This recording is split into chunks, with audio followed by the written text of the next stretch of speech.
দেখুন, যেদিকে বড় খবরের দিকে নজর রয়েছে আমাদের, মাছের বদলে নদীতে কার্তুজ উদ্ধার, অর্থাৎ বন্দুকের কার্তুজ উদ্ধার হচ্ছে একেবারে মাছের বদলে। আর ঘটনা একেবারে একাধিক কার্তুজ মিলল দোলনচা নদীতে। একেবারে বিস্ফোরক দেখাচ্ছি ছবি আপনাদের সামনে, চাঞ্চল্যকর ছবি এক্সক্লুসিভ টাইপ টিভি বাংলায় দেখাচ্ছি আপনাদের সামনে। নদীর জল থেকে মাছে উঠে আসার কথা তো সবাই জানি, কিন্তু যদি মাছের বদলে ঝাঁকে ঝাঁকে উঠে আসে বন্দুকের কার্তুজ, তো ব্যাপারটা কেমন হয় বলুন তো। আর এমনই কিন্তু চাঞ্চল্যকর ছবি দেখা গিয়েছে। আর এই সমস্ত বিষয় নিয়ে আপডেট দেওয়ার সঙ্গে গ্রাউন্ড জিরো থেকে জুড়ে রয়েছে আমাদের প্রতিনিধি একেবারে বিক্রম। একেবারে দেখো, মাছের বদলে যেখানে মূলত মাছ ওঠার কথা নদী থেকে, কিন্তু সেখানে দাঁড়িয়ে থেকে নদী থেকে উদ্ধার করা হচ্ছে ব্যাপক পরিমাণ কার্তুজ। ভয়াবহ ছবি, চাঞ্চল্যকর ছবি। আপডেট দাও এবং মূলত কোথাকার ছবি এবং এখনো পর্যন্ত বর্তমান আপডেট কি রয়েছে।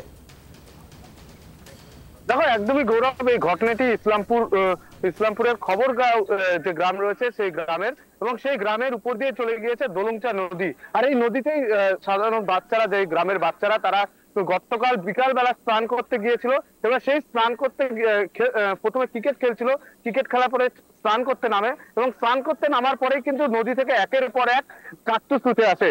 এবং তারপরে গতকাল রাত্রিবেলা তার বাড়িতে নিয়ে যায় তারা বাচ্চা, এবং সকালবেলা এই খবর চাউর হতেই এলাকার লোকেরা কিন্তু সেই নদীতে ঝাঁপিয়ে পড়ে, এবং সেই নদী থেকে কিন্তু একের পর এক বুলেট উঠতে শুরু করে। যেখানে নদীতে মাছ ধরতে যায় সাধারণ মানুষ, সেখানে গ্রামবাসীরা বুলেট খুঁজতেছে, এবং সেই ঘটনায় কিন্তু রীতিমতন চাঞ্চল্য ছড়িয়ে পড়েছে এলাকাতে। এখন পর্যন্ত সেই ঘটনায় একাধিক বুলেট উদ্ধার হয়েছে। পুলিশ প্রশাসন সেই এলাকাতে গিয়েছে, সেই নদীতে এখনো তল্লাশি চালানো হচ্ছে যে এই বুলেট গুলি কোথা থেকে আসলো। তবে গ্রামবাসীদের অভিযোগ যে এখানে বুলেট কিভাবে আসলো তারাও জানে না। এখানে হয়তো ফেলে দিয়ে গিয়েছে বুলেট। একাধিক বুলেট পাওয়াতে কিন্তু এলাকাতে আতঙ্ক ছড়িয়ে পড়েছে রীতিমতন। এখনো পর্যন্ত পুলিশ প্রশাসন সেই নদীতে কিন্তু তল্লাশি চালাচ্ছে, আরো কোনো বুলেট রয়েছে কিনা সেই বিষয়ে কিন্তু দেখছে।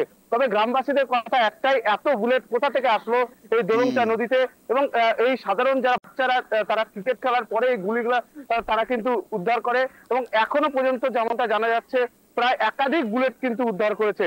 রীতিমতন এই ঘটনায় কিন্তু চাঞ্চল্য ছড়িয়ে পড়েছে এলাকাতে, আতঙ্কে রয়েছে সাধারণ মানুষ। তবে পুলিশ প্রশাসন গোটা বিষয়ে তদন্ত শুরু করেছে ইতিমধ্যেই। গৌরব, বেশ ধন্যবাদ বিক্রম সঙ্গে থাকার জন্য। নদীর জল থেকে মাছ উঠে আসার কথা তো সবাই শুনেছেন, কিন্তু এই ছবি কিন্তু একেবারেই আলাদা, অবাক কাণ্ড। একেবারেই ইসলামপুরের ছবি দেখাচ্ছি, সেখানে দোলনচা নদীতে উদ্ধার করা হলো একাধিক কার্তুজ।